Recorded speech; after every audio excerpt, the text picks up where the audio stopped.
আমরা যদি কোনো রোগীর ঘন ঘন প্রস্রাব হয়, ঘন ঘন খিদা লাগে, শরীর শুকায় যাচ্ছে, পানি পিপাসা লাগতেছে ঘন ঘন, তাহলে আমরা প্রাথমিকভাবে ধারণা করে নিই এটা ডায়াবেটিসের লক্ষণ। কিন্তু আজকে আমি দু একটা কথা বলতে চাচ্ছি যে এই যে ঘন ঘন প্রস্রাব বা পলিউরিয়া আমাদের মেডিকেল ভাষায় বলা হয়, এটা শুধুমাত্র ডায়াবেটিসের কারণে যে হয় এমনটি কোনো কথা না। এটা ডায়াবেটিস ছাড়াও কিন্তু এই ঘন ঘন প্রস্রাব যেটা সেটা কিন্তু বা পলিউরিয়া এটা কিন্তু হতে পারে। তো কি কি কারণে ডায়াবেটিস আদার দেন ডায়াবেটিস, আমার আজকের যে টপিকসটা সে ডায়াবেটিস ছাড়া অন্য কি কি কারণে এই ঘন ঘন প্রস্রাব হতে পারে। এর ভিতরে 1 নম্বর যেটা সেটা হচ্ছে আপনার যদি অতিমাত্রায় যদি পানি পান করা হয়, আমাদের নর্মালি যে পানি আমরা পান করে থাকি যে পরিমাণ, তার চেয়ে যদি ঘন ঘন যদি আরও বেশি পরিমাণে পান করি। আবার অনেকে আছে যে একটু মেন্টাল প্রবলেমে মেন্টাল ইস্যুতেই কিন্তু ঘন ঘন পানি পান করে থাকেন, যেগুলো হচ্ছে সাইকোজেনিক পলিডিপসিয়া বলা হয় তাদেরকে, সাইকোজেনিক পলিডিপসিয়া। তারা মেন্টালি তারা দেখা যাচ্ছে যে প্রতি 5-10 মিনিট পরে বা আধা ঘন্টা পর পর 2 গ্লাস 3 গ্লাস পানি খেলো। এটা হলো সাইকোজেনিক পলিডিপসিয়া, এটা কিন্তু একটা কারণ। আরও একটা কারণ সেটা কিন্তু একটু রেয়ার, তবে এটাও জেনে রাখা ভালো, যেটাকে বলা হচ্ছে ডায়াবেটিস ইনসিপিডাস। এটা আবার 2 ধরনের, একটা হচ্ছে ব্রেনের কারণে হতে পারে, আবার কিডনির কারণে হতে পারে। ব্রেনের কারণে যদি হয় ক্রানিয়াল ডায়াবেটিস ইনসিপিডাস, আর যদি কিডনির কারণে যদি হয় তাহলে ওটাকে বলা হচ্ছে নেফ্রোজেনিক ডায়াবেটিস ইনসিপিডাস। তো ইট ইজ ভেরি রেয়ার। যদি কোনো কারণে এডিএইচ অ্যান্টি ডায়াবেটিক হরমোন এটা পিটুইটারি থেকে সিগ্রেশন হয়, এবং এটা যদি কোনো কারণে যদি কম সিগ্রেশন হয় তাহলে এই ধরনের জটিলতা হতে পারে, যদিও বা এটা অনেক কম। 3 নম্বর যে পয়েন্টটা সেটা হলো মেডিকেশনস।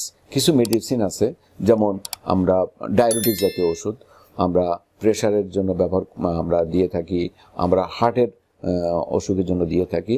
তো এই ওষুধের পার্শ্ব প্রতিক্রিয়া হিসেবে কিন্তু এই পলিউরিয়া বা ঘন ঘন প্রস্রাব এটা কিন্তু হতে পারে। 4 নম্বর যে পয়েন্টটা সেটা হলো ইউরিনারি ইনফেকশন। ইউরিনের যদি প্রদাহ হয় তাহলেও কিন্তু এই ধরনের ঘন ঘন প্রস্রাব হতে পারে।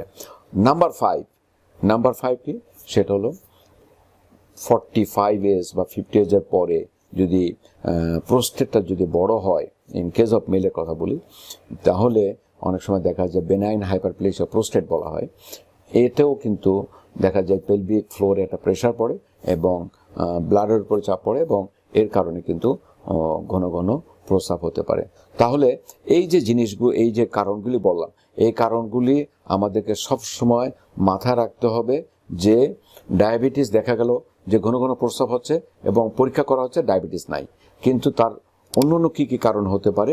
তাহলে আমাদের সাইকোজেনিক, আমরা ঘন ঘন যদি কেউ মেন্টাল ইস্যুতে যদি পানি পান করে তাহলে হতে পারে, ব্রেনের যদি ইস্যুতে হতে পারে যেটা অ্যান্টি ডায়াবেটিক হরমোন। নাম্বার 3 হচ্ছে যদি ইউরিনে ইনফেকশন হয় তাহলে এটা হতে পারে, যদি প্রোস্টেটে যদি বড় হয় তাহলে কিন্তু হতে পারে। অ্যান্ড ফাইনালি সেটা হচ্ছে কিছু মেডিসিন আছে, ডায়াবেটিস জাতীয় মেডিসিন, এই মেডিসিনের কারণে কিন্তু ঘন ঘন প্রস্রাব হতে পারে। এবং এই ধরনের কোনো লক্ষণ হলে তাহলে আপনাদেরকে তাৎক্ষণিকভাবে একজন মেডিসিন বিশেষজ্ঞ চিকিৎসকের পরামর্শ নেবেন। উনি আপনাকে হিস্ট্রি নিয়ে পরীক্ষা করে উনি বলে দিতে পারবেন যে আপনার কি কারণে এক্স্যাক্টলি ডায়াবেটিস ছাড়া অন্য কি কারণে আপনার এই ঘন ঘন প্রস্রাবটি হচ্ছে।